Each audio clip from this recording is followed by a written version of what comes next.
Muy, muy buenas a todos y a todas. Espero que se encuentren muy bien. La clase del día de hoy va a ser una clase asincrónica eh, para poder avanzar sobre otros temas que nos competen de mucho mayor envergadura. La lectura sobre Rousseau que viene para la próxima semana va a ser fundamental, especialmente porque es la fundadora de un pensamiento que al día de hoy se supone que sustenta las bases de la democracia moderna.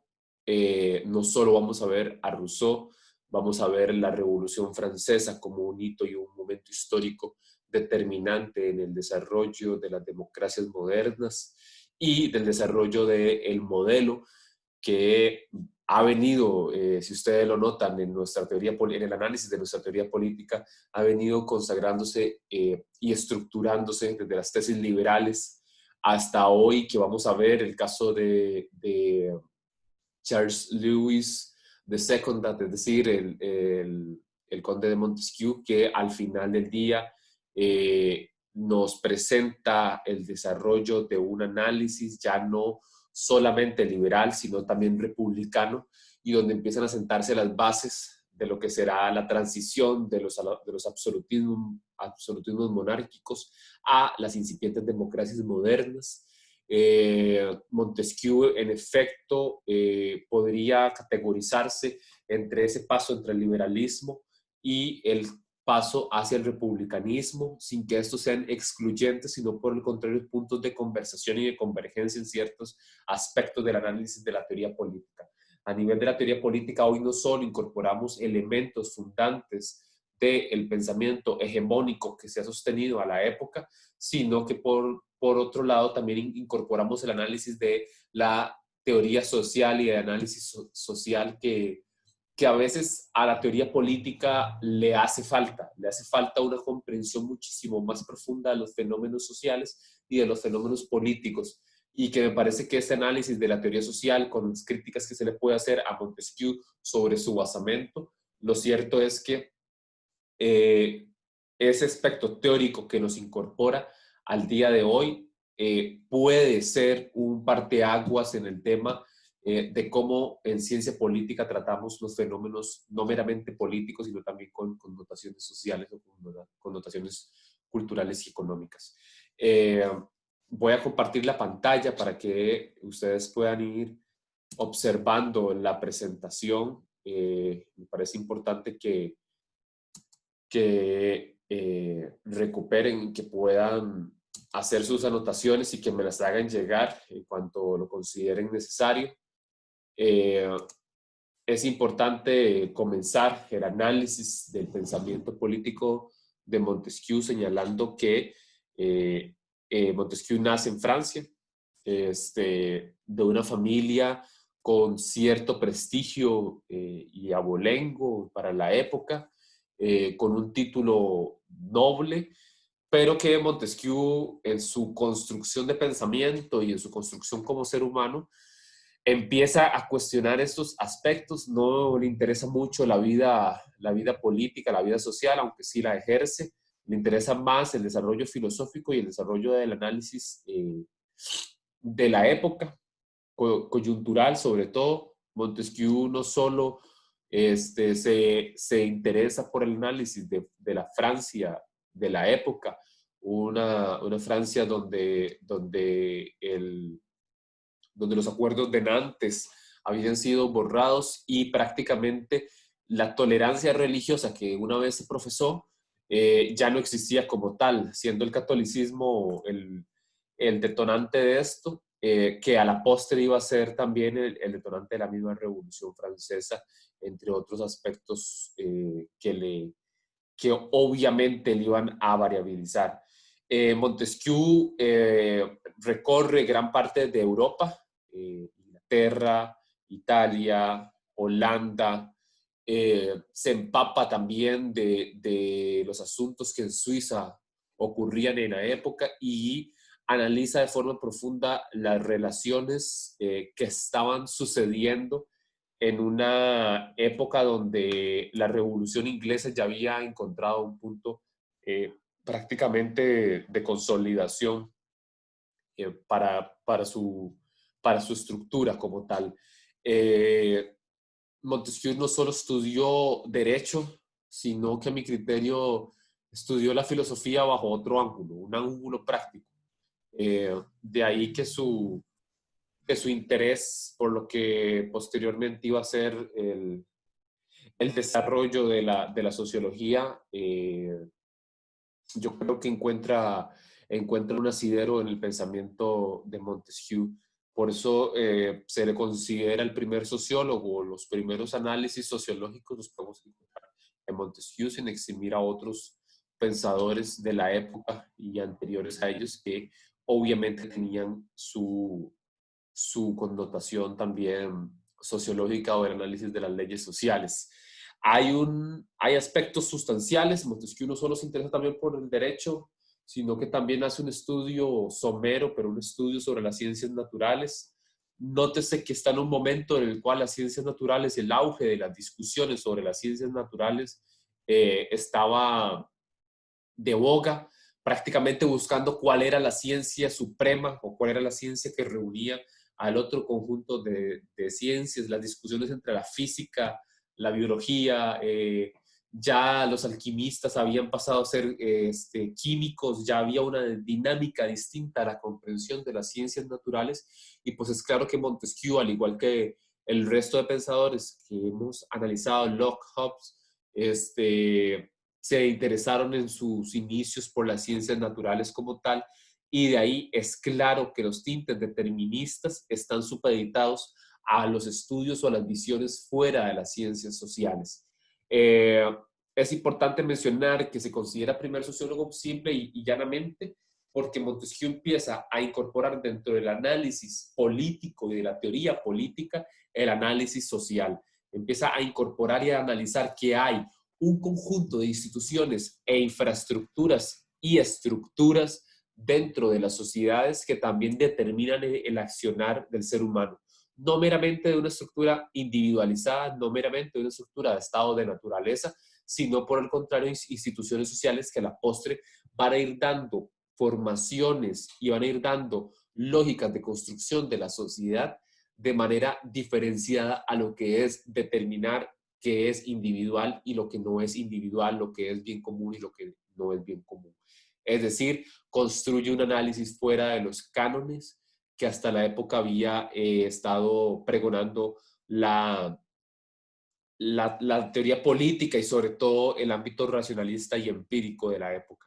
Es importante mencionar que Montesquieu empieza de manera muy, podríamos llamarlo muy incipiente, a analizar los tipos ideales. Los tipos ideales son construcciones teóricas emanadas de un análisis de la sociedad. Max Weber es el fundador de este tipo de análisis, pero encontramos rasgos similares que Montesquieu había propuesto pues, muchísimo tiempo antes que el mismo Weber lo hiciera a finales del siglo XIX. Es importante mencionar que este análisis de los tipos ideales lo que le hace es una potencia, meramente una potencia en el análisis de Montesquieu, que hasta la época no la hemos encontrado en los pensadores que hemos analizado y estudiado.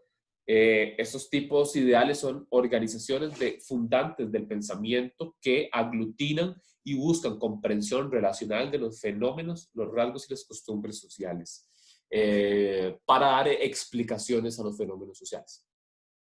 Por eso es importante, como lo pueden ver en el triángulo, que acá la incorporación del análisis de la teoría social a la teoría política es un aspecto medular y que por lo menos en el pensamiento de Montesquieu lo podemos encontrar. Hay una noción de ser humano, y aquí quiero hacer una importante aclaración y salvedad. Hay una noción de ser humano, mas no hay un determinismo sobre un estado de naturaleza del ser humano. Si ustedes recuerdan, el ser humano para Hobbes es un ser humano egoísta, estructurado por sus deseos, estructurado por su desconfianza. Por el contrario, el ser humano en Locke es un ser humano devenido a la individualización, con unos potenciales importantes de salvaguardar su libertad a toda costa, por una ampliación de su propiedad privada.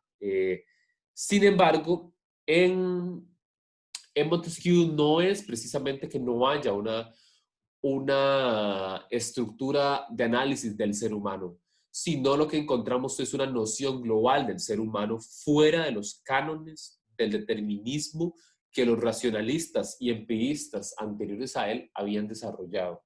Eso es importante porque no encontramos, si ustedes lo notan, no encontramos en Montesquieu una dinámica naturalista como si la encontramos en Locke o si la encontramos en Hobbes.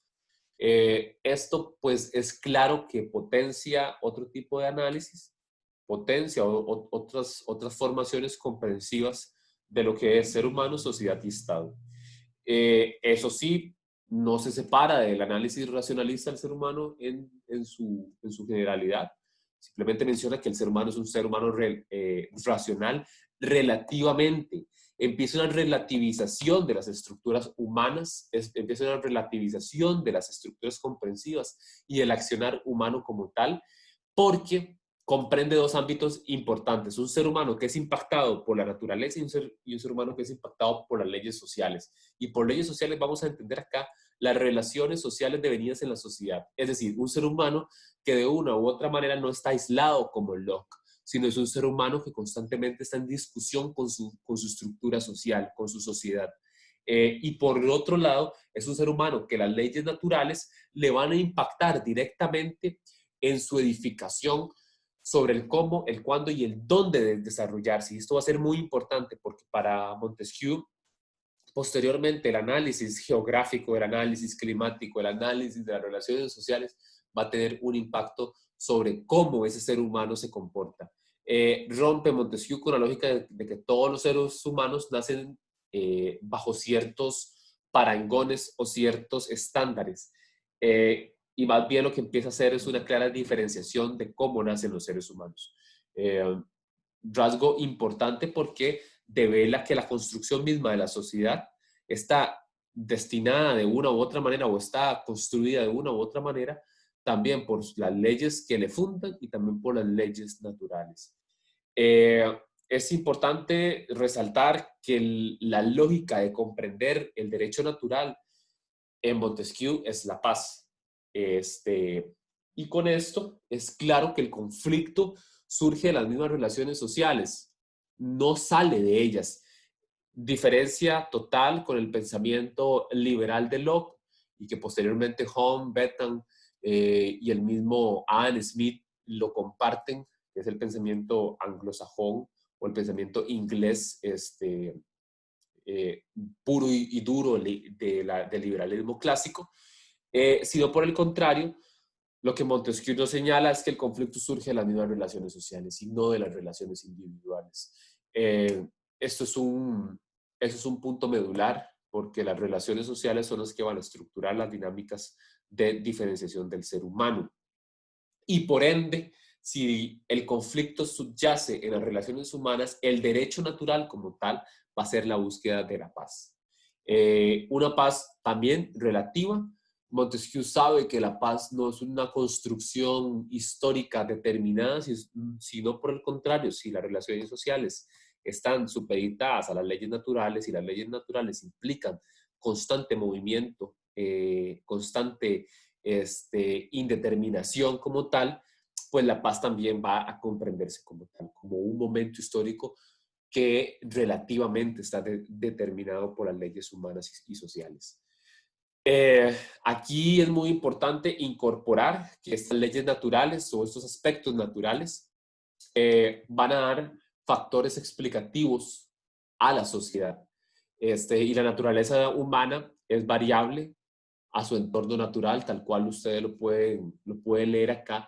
Y es precisamente este aspecto el que es novedoso en el pensamiento republicano de Montesquieu y el pensamiento de Montesquieu fuera de la lógica republicana, porque incorpora que en sociedades donde hay un bajo nivel o un bajo o un alto nivel de volumen poblacional, donde la estructura de trabajo y la economía tiene diferenciaciones, es decir, ya Montesquieu está viendo clústeres industriales, maquilas industriales, por ejemplo, en la Inglaterra de inicios del siglo XVIII. Pero también está viendo una Italia que está medianamente industrializada, con fuerte tendencia a la agricultura, con fuerte tendencia a un campesinado duro, que se mantiene prácticamente hasta mediados del siglo pasado, sobre todo el sur italiano, pues tiene implicaciones también en la estructura social. Y este análisis, a pesar de que es un análisis en Montesquieu muy vago, muy endeble, sin ninguna profundización, al menos ya lo refiere. La movilidad social, el comercio y los viajes fundamentalmente impactan en cómo el ser humano también va a comportarse y cómo eso va también a tener implicaciones en su nivel cultural.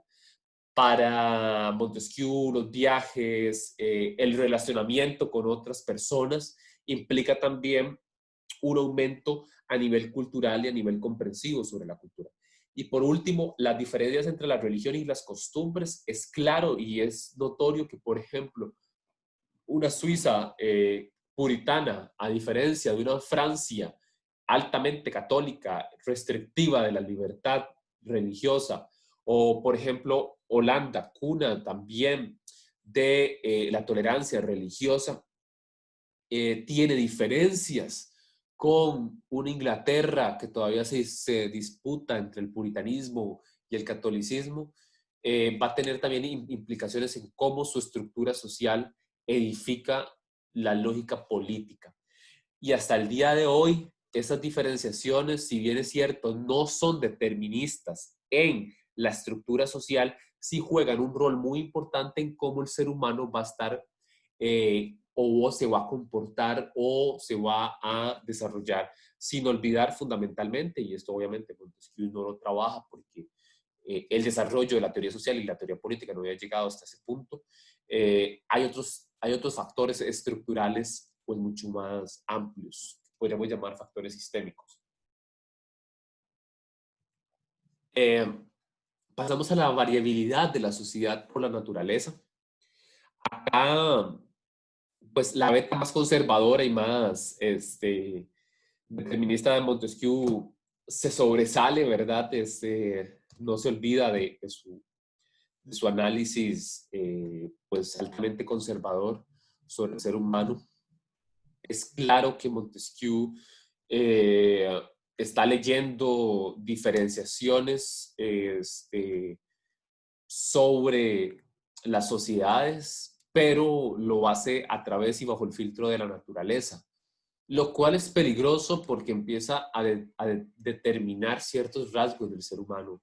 Por ejemplo, y me imagino que ustedes ya lo han escuchado, que las personas de clima caliente son más perezosas, son más letargadas. Por ejemplo, las transformaciones en las sociedades con climas fríos, con climas mucho más orientados hacia el norte, sobre todo, digamos, geográficamente, tienen un desarrollo humano diferenciado.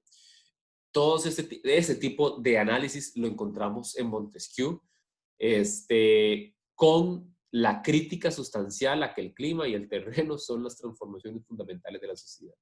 Esto pues tiene sus implicaciones en el análisis.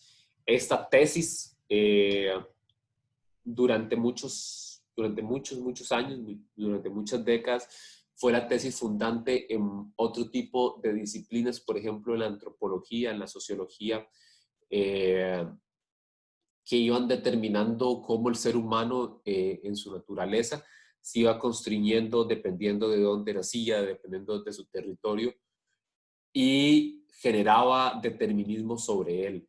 No es que no afecte, sino es que bajo la tesis de Montesquieu esto iba a determinar cómo era el ser humano. Por otro lado, y ya entrando, nos alejamos un poquito del método de Montesquieu y sus implicaciones para el análisis político y el análisis social, entramos a la visión que tenía Montesquieu sobre la historia. Y era una visión cíclica, a pesar de que hay dudas sustanciales sobre las visiones cíclicas de la historia y no sobre las visiones dialécticas de la historia. Lo cierto es que Montesquieu no lo analiza cíclicamente como que todo va a ser lo mismo, sino como que rasgos históricos van llevando hacia las mismas implicaciones. Para esto, Montesquieu utiliza el mito de los trogloditas, tal cual ustedes espero que lo hayan leído. Y prácticamente este mito es un mito que Montesquieu construye en sus cartas persas, ¿verdad? Y lo que analiza es, bueno, en primera instancia hay una lógica de comparación, fuera de la visión cíclica. Está analizando una sociedad troglodita este, de más de 2000 años de historia atrás, eh, alrededor de unos 3000, 4000 años, con la actualidad, pues, que parece instante era la actualidad francesa del siglo XVIII. Pero también es importante que Montesquieu se retrae de esto y pues obviamente toma un papel como espectador, como un extranjero que está analizando fuera de su sociedad, lo cual es importante reseñar porque hasta la época ningún otro pensador eh, de la teoría política y social lo había logrado. Este mito de los trogloditas es un mito fundante, es decir, es un mito que funda una sociedad, que funda un gobierno y un Estado. Es un mito que tiene sus rasgos y sus esencias en cómo el ser humano pasa de un estado de violencia, de un estado de barbarie, a un estado de constitución, a una lógica de civilización también. No hay que olvidarse que todavía para la época la dicotomía civilización o barbarie y barbarie estaba prácticamente estructurado fundamentalmente en el liberalismo y fundamentalmente en la ilustración, la diferenciación entre lo que era lo que era civilizado y lo que no era civilizado estaba supeditado a la racionalidad, es decir, comprendemos lo civilizado como racional y la barbarie como irracionalidad. eh, lo cierto es que pues este análisis que Montesquieu hace también tiene su basamento en estas diferenciaciones. Es importante que el mito de los trogloditas lo comprendamos como un mito de transiciones de las sociedades que van teniendo a partir de las decisiones que toman en el seno de las mismas. Eh, y es importante reseñar que aquí no se estructura en el estado de naturaleza, se estructura en el estado de sociedad, podríamos llamarlo de esta manera. Este, Empieza el mito fundante de los trogloditas, una sociedad que había sido conquistada por un gobierno extranjero, eh, pero que este gobierno extranjero es claro que no tenía la venia de todo el pueblo. Los trogloditas sacan a este pueblo, fundan una sociedad medianamente democrática. Esta sociedad democrática que en ese estado constituido y esta lógica de civilización va teniendo un paso hacia unas dinámicas monárquicas y posteriormente las dinámicas monárquicas empiezan una degeneración. La degeneración vuelve a llevar al estado de barbarie que la sociedad tenía preexistente al gobierno extranjero, tal cual lo comprende Montesquieu. Aquí podemos entender que el mito de los trogloditas también nos pone en una discusión entre el interés común y el interés individual. Aspecto fundante que ya de por sí para el liberalismo estaba resuelto, ¿no? O sea, para el liberalismo el interés individual estaba por encima del interés común. El interés común solo era válido en el momento, uno, en que protegía a la sociedad eh, y la propiedad privada, y dos, en que esa sociedad me aseguraba a mí en una lógica jovesiana. Eh, esta tensión tiene un sentido moral en Montesquieu, esta tensión entre un interés individual y un interés común. pero siempre está en una discusión constante, no es una discusión acabada, y que en el caso de Montesquieu pues tiene implicaciones, sobre todo en el mito de los trogloditas. El mito de los trogloditas es importante en el pensamiento de Montesquieu y en la ciencia política porque nos da otra lectura de cómo la transformación de las sociedades iba pasando de un estadio a otro estadio. Recordemos y recapitulamos, empezamos con un estado gobernado por un extranjero, hay una degeneración de ese estado, la sociedad no estaba contenta, toma el gobierno, instaura una democracia incipiente. Esta democracia incipiente empieza un proceso de degeneración que luego va a llevar a otra constitución del Estado, que en este caso sería una constitución monárquica, y que después esta monarquía se convierte en tiranía y posteriormente volvemos a un estado de degeneración y por ende a un estado de barbarie. Este mito nos explica bastante bien cómo el ser humano iba transformando a partir de su sociedad distintas formas de comprensión y de análisis de las sociedades. En este caso eran premodernas y obviamente de la antigüedad, pero que Montesquieu lo utiliza para analizar su momento histórico.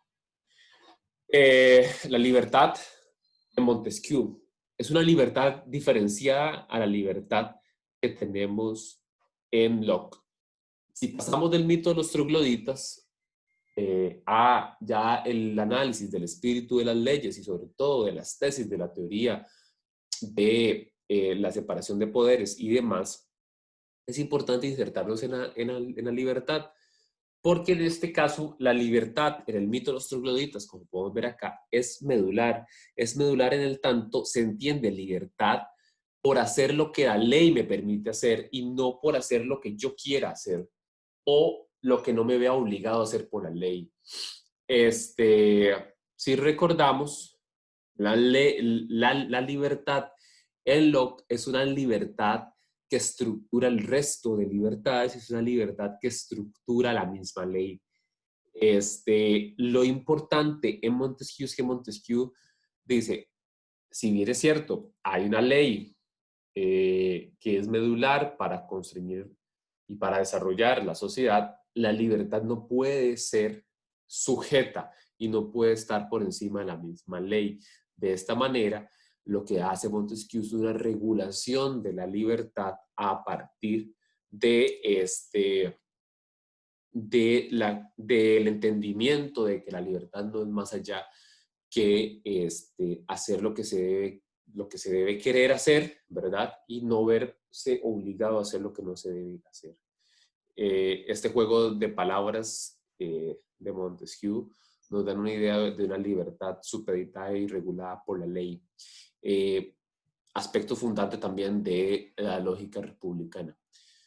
Es cierto, Montesquieu sigue tomando como beta que la libertad económica es el disfrute pacífico de la propiedad y la libertad política está supeditada a la existencia de los poderes. Entonces, si en el mito de los trogloditas había una libertad, esa libertad era un abuso constante porque no estaba regulada por la ley. Esto es importante capitularlo para cuando Montesquieu analiza la separación de los poderes, porque la misma libertad política está intrínsecamente relacionada con la separación de poderes. La separación de poderes y por lo tanto la instauración de una ley le va a dar a la libertad lo que puede y lo que no puede hacer, lo que debe y lo que no debe hacer. Eso es importante porque en efecto es la base sobre la que se sienta posteriormente la separación de poderes. Y esta teoría de la separación de poderes tiene como parangón la protección de esa libertad. Y ya se entiende los regímenes moderados, y un régimen moderado no es más que una república que hasta el momento no estaba determinada o no estaba verbalizada como lo está en esos instantes, pero era precisamente la búsqueda de una sociedad que tuviera diferenciaciones Montesquieu ya empieza a ser receloso de los absolutismos, con obvias razones. Y esta teoría de la separación de poderes es una teoría que potencia individualización de la autoridad, del poder, sobre todo porque se entiende que en unos estados absolutistas el poder es concentrado, el poder es constreñido ya sea por una cámara, por un grupo de poder o bien en la presencia de un rey. Acá la teoría de la separación de poderes lo que hace es separar relativamente los poderes, valga la redundancia, separa relativamente los poderes y los ubica en distintos aspectos que deben de cumplirse para poder estructurar la república. Hoy lo damos por sentado. Hoy lo damos por sentado en nuestras democracias modernas, en donde la separación de poderes está bien delimitada, en donde sabemos que cumple un poder ejecutivo, que cumple un poder legislativo, que cumple un poder judicial, que cumple un tribunal supremo de elecciones, cuáles son los contrapesos que están supeditados a cada uno de ellos. Paréntesis, esto va a ser un rasgo muy importante en el foro. Cuáles son los pesos y los contrapesos que en nuestras sociedades modernas y sobre todo en el gobierno costarricense se encuentran, ¿verdad? Son fundamentales para entender qué y cómo funciona nuestro sistema. Cierros y paréntesis, muy importante. Y la división de poderes, lo que busca también es frenar a ese otro. La división de poderes busca frenar a los absolutismos y al poder que estaba constreñido en una sola persona o en un solo grupo. Y esto, pues, obviamente tiene implicaciones a nivel de las características de la separación de poderes, porque es una noción muy mecanicista de los poderes, es decir, solo sus poderes hay y listo. Posteriormente, hay un balance de los pesos y los contrapesos, similar a lo que Aristóteles ya nos había planteado con anterioridad siglos atrás, de cuáles debían de ser las relaciones entre los distintos poderes de la politeia.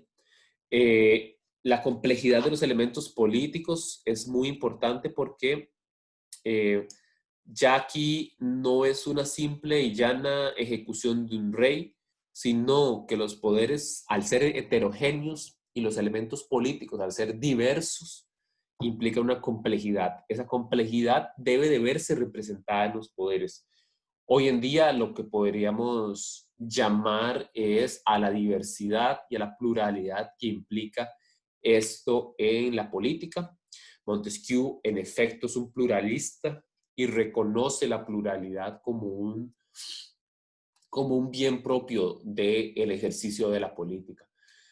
De ahí el reconocimiento de la multiplicidad de fuerzas, y es importante que analicemos también la separación de poderes como una limitación y ampliación del poder concentrado por la misma dinámica de pesos y contrapesos. Cabe destacar un poder concentrado que tenga todo en sus manos, ya sea la elaboración de leyes, ya sea el veto de las leyes, la ejecución de las leyes, en efecto, en un devenir histórico, va a empezar a tomar decisiones en pro y meramente de sus intereses particulares.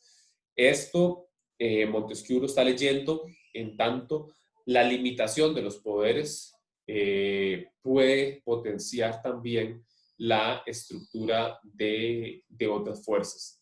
Por eso es ese reconocimiento. ¿Cuáles eran esas otras fuerzas que Montesquieu mencionaba? Pues era muy claro, digamos, era un incipiente pueblo, era una incipiente burguesía, mucho más dotada que antes, y era una nobleza cada vez más diversificada entre los estamentos.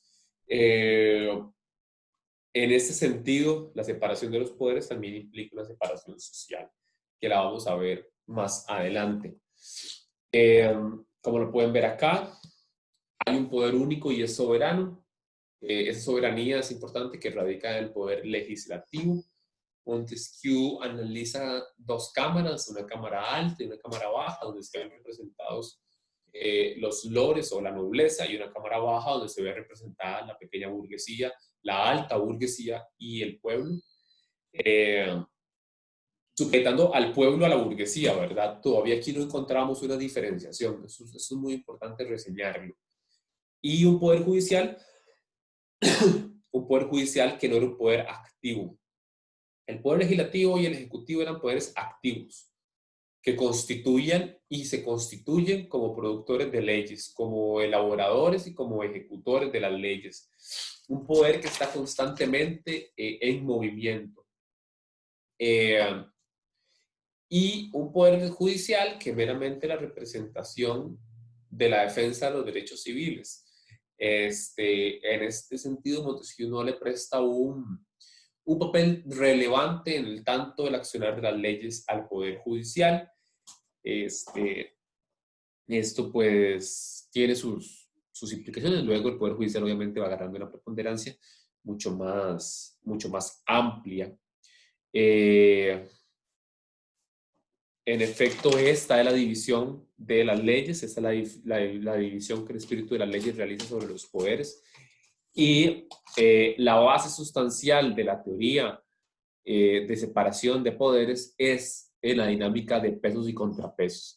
Cómo un peso y un contrapeso entre los tres poderes va a generar un clima de ampliación y de protección de la libertad y por lo tanto de la paz como derecho natural en Montesquieu, radicando siempre que la soberanía iba a estar supeditada a ese poder.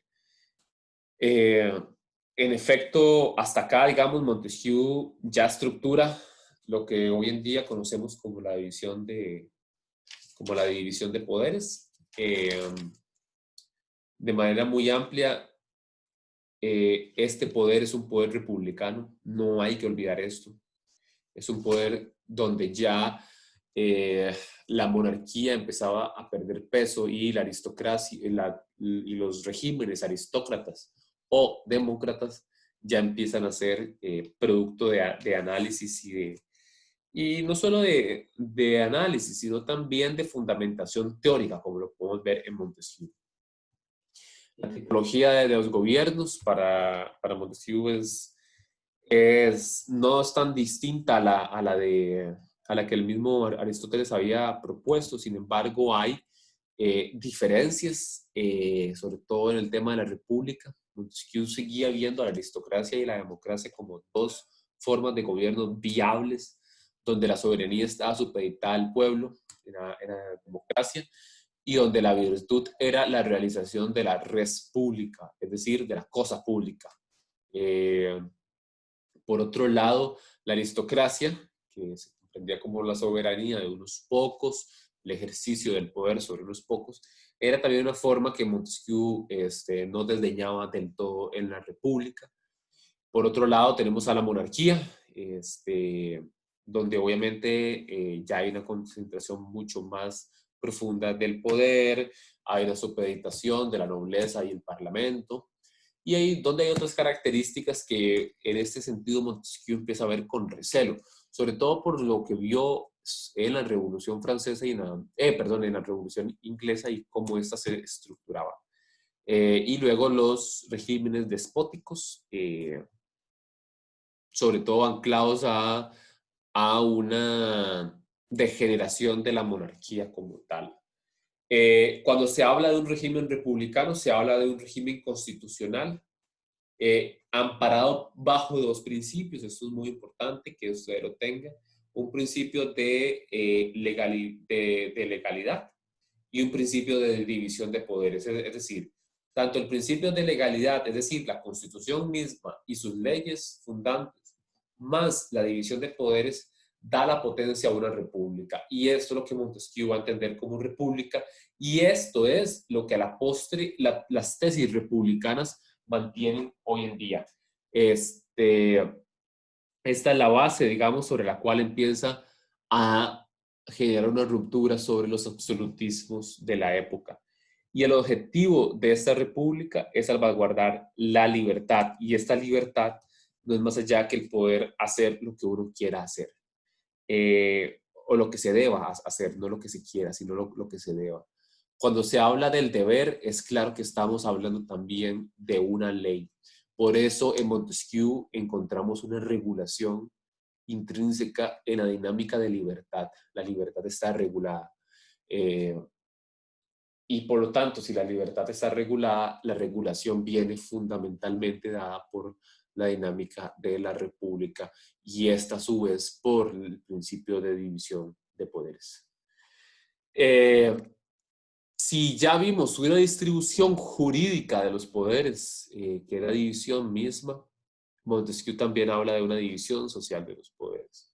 Y esta división social de los poderes responde a una división clasista. Si ustedes ven acá, la monarquía obviamente responde a un poder ejecutivo con un derecho de veto. La nobleza tiene su cámara alta, aún hoy en día en los sistemas parlamentarios tenemos una cámara alta, una cámara baja, le llamamos senado también. Es una forma o era una forma de cómo se aglutinaba el poder en la época, sobre todo en una nobleza que cada vez perdía más fuerza. Esta división social de poderes está vinculada fundamentalmente a una división por estamento, es una división estamental. Y posteriormente la Cámara Baja, la que promulgaba, la que tenía el contacto con las leyes mismas y con el pueblo mismo, era una cámara destinada a la burguesía y al pueblo. Nótese que aquí la división burguesía-pueblo todavía está fusionada, está vinculada en una sola, y la distinción la empezamos a ver ya con Rousseau y posteriormente con los pensadores jacobinos de la época como Robespierre posteriormente, donde ya hay una división entre la burguesía y el pueblo y donde la representación de la Cámara Baja no debe de ser meramente una apropiación burguesa.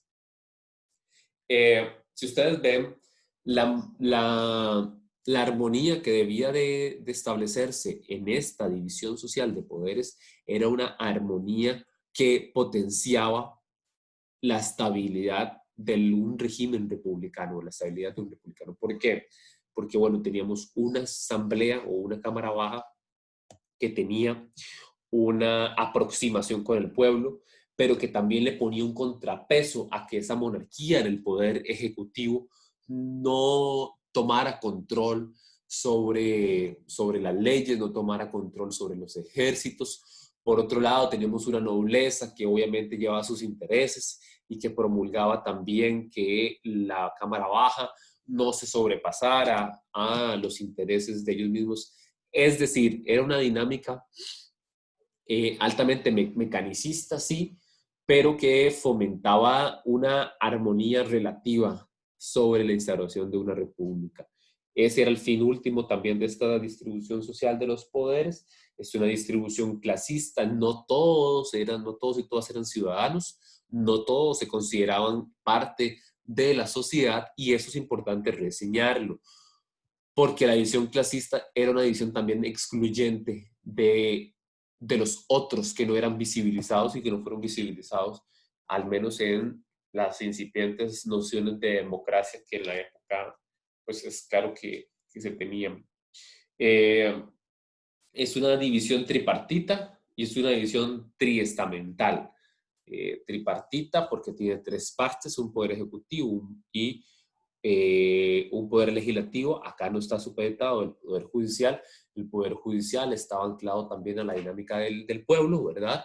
Se juzga o tienen poder de juzgar los iguales. Es decir, se escogían a los jueces o ministros a partir de su vínculo con el pueblo mismo, para evitar los abusos de poder de los estadios de la nobleza o de la monarquía.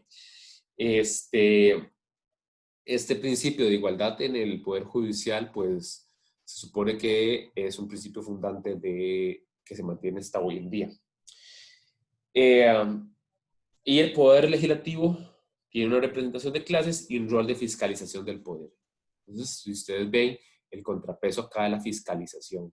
Ahora, hay distintos instrumentos y mecanismos de fiscalización y, y es lo que se les está solicitando que rellenen en el foro, que lo analicen, que analicen cuáles son esos instrumentos de contraposición de poderes en nuestra sociedad o en nuestra república costarricense. Y pues, en términos muy llanos, este sería el análisis del pensamiento de Montesquieu. Es un pensamiento cargado de un análisis fuera de los cánones liberales, fuera de los cánones hegemónicos de la época. Montesquieu claramente tenía un vínculo con la nobleza, sin embargo nunca fue de su gracia. En algunos instantes se consideraba peligroso su pensamiento, se consideró peligroso su forma de estructurar esto que posteriormente Rousseau lo profundiza con su análisis republicano sobre Francia. Y pues que Montesquieu empiezan a darse los primeros rasgos de incorporación de una teoría social a una teoría política, lo cual a mi criterio es un aspecto medular para poder entender los fenómenos políticos más allá de su naturaleza misma, sino también de incorporar variables explicativas que sean potencia en poder elucidar cómo la realidad social se comporta, cómo la realidad social se manifiesta. En términos generales, pues esto sería el pensamiento de Montesquieu.